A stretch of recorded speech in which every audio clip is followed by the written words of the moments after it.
നമസ്കാരം. സത്യം പറഞ്ഞാൽ ഞാൻ വളരെ സന്തോഷവാനും ഭാഗ്യവാനുമാണ്. കാരണം സിദ്ദിഖിനെ പോലെയുള്ള സംവിധായകരോട് വർക്ക് ചെയ്യാനായിട്ട് ഏതൊരാളും ആഗ്രഹിക്കുന്നു. ഞാൻ വർഷങ്ങളായിട്ട് സിദ്ദിഖിനടുത്ത് പറയുന്ന ഒരു കാര്യം തന്നെ, എന്താണ് ചെയ്യേണ്ടത്, നമുക്ക് വർക്ക് ചെയ്യാൻ നല്ലൊരു സംഭവം വരാതെ നമുക്ക് ചെയ്യാൻ പറ്റില്ല. ഏതൊരു സംവിധായകനും പറയുന്ന അദ്ദേഹത്തിൻ്റെ, പ്രത്യേകിച്ച് അദ്ദേഹം റൈറ്ററും കൂടിയാണ്, അദ്ദേഹത്തിൻ്റെ മനസ്സിൽ ഒരു കഥാപാത്രം ഇന്ന ഒരാൾ ചെയ്താൽ നന്നാവും എന്ന് പൂർണ്ണമായിട്ട് വിശ്വാസം വരുമ്പോൾ മാത്രം അദ്ദേഹം ആരെയാണെങ്കിലും വിളിക്കും.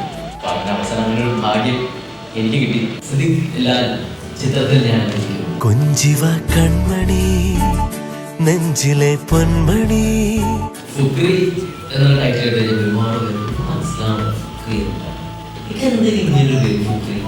ജയചന്ദ്രൻ കേട്ടില്ലേ പേര്? അപ്പോൾ ഇത് കേൾക്കാത്ത ചില പേരുകൾ കേൾക്കുമ്പോൾ അത് ജനങ്ങളുടെ മനസ്സിലാവും. 500 എന്ന് പറയുന്ന പേര് ഇതിനു മുമ്പ് കേട്ടത് ഇല്ല.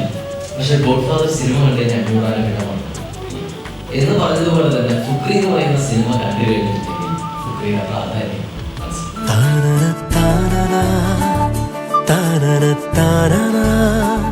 ഫുക്രിയിലെ എൻ്റെ കഥാപാത്രത്തിൻ്റെ പേര് ലക്കീനാണ്. ലക്കീനെ കുറിച്ച് പറഞ്ഞെങ്കിൽ ലക്കീൻ്റെ ഒരു ബാക്ക്ഗ്രൗണ്ട് പറഞ്ഞെങ്കിൽ ഒരു ഓഫറാണ്. നമുക്ക് ഒരുമിച്ച് മരിച്ചാലോ?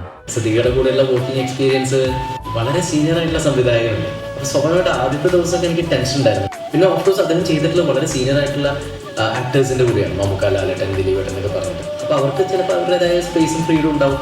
നമ്മളൊക്കെ എങ്ങനെയാണ് ചെന്ന് ചോദിക്കുക എന്നുള്ളൊരു കൺഫ്യൂഷനൊക്കെ ഉണ്ടായിരുന്നു. പക്ഷെ ഫസ്റ്റ് ഡേ തന്നെ ഭയങ്കരമായിട്ട് സിങ്കായി എന്നുള്ളതാണ്. ആക്ടേഴ്സിൻ്റെ കയ്യിൽ എന്തൊക്കെയാണ് അദ്ദേഹത്തിന് വേണ്ടതെന്ന് ഉള്ള കാര്യം ഒപ്പം അറിയാം. അപ്പോൾ അതുകൊണ്ട് ഭയങ്കരമായിട്ടുള്ള ഫ്രീഡം കൊടുക്കും. അതിപ്പോൾ നായകനിൽ നിന്ന് മാത്രമല്ല, കൂടെ അഭിനയിക്കുന്ന എല്ലാവർക്കും അതിൻ്റെ ഒരു സ്പേസ് കൊടുത്തിട്ടുണ്ട്.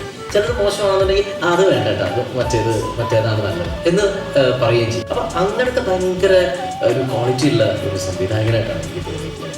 വീണ്ടും വർക്ക് ചെയ്യാനായിട്ടൊക്കെ നമുക്ക് ആഗ്രഹം തോന്നുന്നു. എല്ലാ കഥാപാത്രങ്ങളും പരീക്ഷിക്കുന്ന ഒരു ആക്ടറാണ് ഒരു ഗംഭീരമായിട്ടുള്ള ക്യാരക്ടർ അസാധ്യമായിട്ട് അത് പെർഫോം ചെയ്യുന്നു. ലാലേട്ടനും പിന്നത് വളരെ നല്ലൊരു ക്യാരക്ടർ ചെയ്യും. സിദ്ദിഖിയുടെ അറിയാലോ, ഫസ്റ്റ് കാർ എന്ന് പറയുന്നത് തന്നെ കോമഡിയാണ്. ആ കോമഡിയിലൂടെ തന്നെയാണ് ഈ കഥ മുമ്പോട്ട് പോകുന്നത്. ഭയങ്കര ട്വിസ്റ്റും കാര്യങ്ങൾക്കുള്ള ഒരു കഥയാണ്.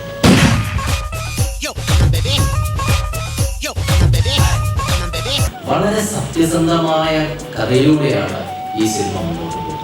തമാശയിലൂടെയാണ് ഈ സിനിമ ആദ്യം മുതൽ അവസാനം വരെ തന്നിട്ടുള്ളത്. ഫാമിലിയായിട്ട് ഇന്ന് കണ്ട് തെറ്റിച്ചുളിക്കേണ്ട രീതിയിലല്ലാത്ത തമാശകളുള്ള ധൈര്യമായിട്ട് കുടുംബമായിട്ട് വന്ന് കാണുന്ന സിനിമയാണ്. കൊച്ചി പഴയ കൊച്ചിയല്ല, പിന്നെ കോഴിക്കോട്